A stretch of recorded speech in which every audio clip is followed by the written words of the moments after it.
ಅಧಿವೇಶನದ ಬಳಿಕವೇ ಸಂಪುಟಕ್ಕೆ ಮೈನರ್ ಸರ್ಜರಿ. ದೆಹಲಿಯಿಂದ ಹೈಕಮಾಂಡ್ ಮಹತ್ವದ ಮತ್ತು ಸ್ಪಷ್ಟ ಸಂದೇಶವನ್ನ ರವಾನಿಸಿದೆ. ಇನ್ನೂ ಇವರ ಸಂಪುಟ ಸರ್ಜರಿಯ ಸರ್ಕಸ್ ಇನ್ನೂ ಮುಗ್ದಿಲ್ಲ, ಮುಗಿಯೋ ತರ ಕಾಣಿಸ್ತಾ ಇಲ್ಲ. ಅಧಿವೇಶನ ಆದ್ಮೇಲೆ ಮಾಡ್ತಾರಂತೆ. ಅಲ್ಲಿವರೆಗೂ ಒಬ್ರು ಮಹಿಳಾ ಮಂತ್ರಿಗಳಿಲ್ವಂತೆ. ನಾಚಿಗೇಡು. ಯಾಕೆ ನಡೆಸ್ತೀರಿ ಕ್ಯಾಬಿನೆಟ್ನ ನೀವು? ಹಾಗಾದ್ರೆ ಅಧಿವೇಶನ ಏನಕ್ಕೆ ನಡೆಸ್ತೀರಿ? ಒಬ್ಬ ಮಹಿಳಾ ಮಂತ್ರಿ ಇಲ್ಲ ಅಂತಂದ್ಮೇಲೆ ಇದ್ರ ಬಗ್ಗೆ ಕ್ಲಾರಿಟಿ ಕೊಟ್ಟಿದ್ದಾರೆ ಸಿಎಂ ಡಿ.ಕೆ. ಶಿವಕುಮಾರ್. ಖಾಲಿ ಇರೋ ಮಹಿಳಾ ಸಚಿವ ಸ್ಥಾನ ಭರ್ತಿನೂ ಸದ್ಯಕ್ಕಿಲ್ಲ. ಖಾತೆ ಹಂಚಿಕೆ ಮಾಡಿ ಅಧಿವೇಶನ ನಡೆಸೋದೇ ಮೊದಲ ಆದ್ಯತೆ. Such shameless. ಒಬ್ಬ ಮಹಿಳಾ ಮಂತ್ರಿ ಇಲ್ಲದೆ ಅಧಿವೇಶನ ನಡೀತಾ ಇರೋದು ಇತಿಹಾಸದಲ್ಲಿ ಮೊದಲನೇ ಸಲ ಅಂತ ಅಂದ್ಕೊಳ್ತೀನಿ ನಾನು. ಖಾತೆ ಹಂಚಿಕೆ ಮಾಡೋದೇ ಇವ್ರಿಗೆ ದೊಡ್ಡ ಕೆಲಸ ಆಗಿದೆ. ಖಾತೆ ಹಂಚಿಕೆ ಮಾಡಿ ಒಂದು ಅಧಿವೇಶನ ಕಾಟಾಚಾರಕ್ಕೊಂದು ಮುಗಿಸ್ಬಿಟ್ರೆ ಸಾಕು. ಇಬ್ಬರು ಸಚಿವರಿಗೆ ಸಂಪುಟದಿಂದ ಕೊಡೋ ಬಗ್ಗೆ ಚರ್ಚೆ ನಡೀತಾ ಇದೆ. ಮುನಿಯಪ್ಪ ಅಥವಾ ನಾಗೇಂದ್ರ ಅಥವಾ ಜಮೀರ್ ಅಥವಾ ಬಾಲಕೃಷ್ಣ, ಇವ್ರ ಪೈಕಿ ಯಾರು ಹೊರಗಾಗ್ತಾರೆ ಅನ್ನೋದು ಇನ್ನೂ ಗೊತ್ತಿಲ್ಲ. ಈ ಇಬ್ಬರ ಬದಲಿಗೆ ಸಂಪುಟ ಸೇರ್ಪಡೆ ಭಾಗ್ಯ ಯಾರ್ದು? ಕೃಷ್ಣಪ್ಪ ವಿಚಾರದಲ್ಲಿ ಹೈಕಮಾಂಡ್ ಪಾಸಿಟಿವ್ ಆಗಿದೆ. ಇನ್ನೊಬ್ರು ಸಿದ್ದರಾಮಯ್ಯ ಸೂಚಿಸಿರುವ ಶಾಸಕರಿಗೆ ಭಾಗ್ಯ ಇದೆ. ಯಾರಿಗ ಭಾಗ್ಯ ಸಿಗುತ್ತೋ ಗೊತ್ತಿಲ್ಲ. ಹಲವು ಭಾಗ್ಯಗಳನ್ನ ನೀಡಿರುವಂತ ಕಾಂಗ್ರೆಸ್ ಪಕ್ಷದಲ್ಲಿ ಮಹಿಳೆಯರಿಗೆ ಮಂತ್ರಿ ಭಾಗ್ಯ ಇಲ್ಲ. ಬ್ಯಾಡಗಿ ಶಾಸಕರಿಗೆ ಸಚಿವಗಿರಿ ಸಿಗೋ ಸಾಧ್ಯತೆ ಬಗ್ಗೆ ಚರ್ಚೆ ಆಗ್ತಾ ಇದೆ. ಇನ್ನು ಖಾಲಿ ಉಳಿದಿರೋ ಒಂದು ಸ್ಥಾನ ಮಹಿಳೆಗೆ ಮೀಸಲು. ಒಂದೇ ಒಂದು ಸ್ಥಾನ ಕೊಡಿ, ಲೆಕ್ಕಕ್ಕೆ ಆಟಕ್ಕುಂಟು ಅಲ್ಲ, ಲೆಕ್ಕಕ್ಕಿದೆ ಆಟಕ್ಕಿಲ್ಲ ಅಂತ ಹೇಳಿ.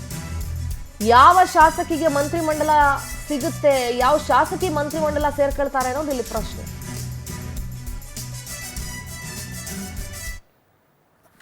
ಕಾಟಾಚಾರಕ್ಕೊಂದು ಅಧಿವೇಶನ ಅಂತ ಮುಗಿಸ್ಬಿಟ್ರೆ ಸಾಕು, ಕೈ ತೊಳ್ಕೊಂಡು ಬಿಡೋಣ ಅಂತ ಅಂದ್ಕೊಂಡಿದ್ದಾರೆ. ಖಾತೆ ಹಂಚಿಕೆ ಮಾಡ್ತಾರಂತೆ. ಖಾತೆ ಹಂಚಿಕೆ ಮಾಡಾದ್ಮೇಲೆ ಸರ್ಜರಿ ಮಾಡ್ತಾರಂತೆ.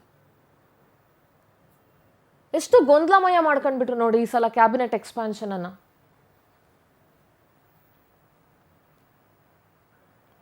ಪ್ರತಿನಿಧಿ ರೂಪೇಶ್ ದೂರವಾಣಿ ಸಂಪರ್ಕದಲ್ಲಿ ಜಾಯ್ನ್ ಆಗ್ತಾ ಇದ್ದಾರೆ. ರೂಪೇಶ್, ಅಧಿವೇಶನದ ಬಳಿಕ ಸಂಪುಟಕ್ಕೆ ಸರ್ಜರಿ ಒಂದು, ಇನ್ನೊಂದು ಮಹಿಳಾ ಮಂತ್ರಿ ಇಲ್ಲದೆ ಅಧಿವೇಶನ ನಡೆಸ್ತಾ ಇರೋದು, ಇನ್ನೊಂದು ಖಾತೆ ಹಂಚಿಕೆಗೆ ಇನ್ನೂ ಸರ್ಕಸ್ ಮಾಡ್ತಾ ಇರೋದು. ಏನ್ ಹೇಳ್ತೀರಿ ರೂಪೇಶ್?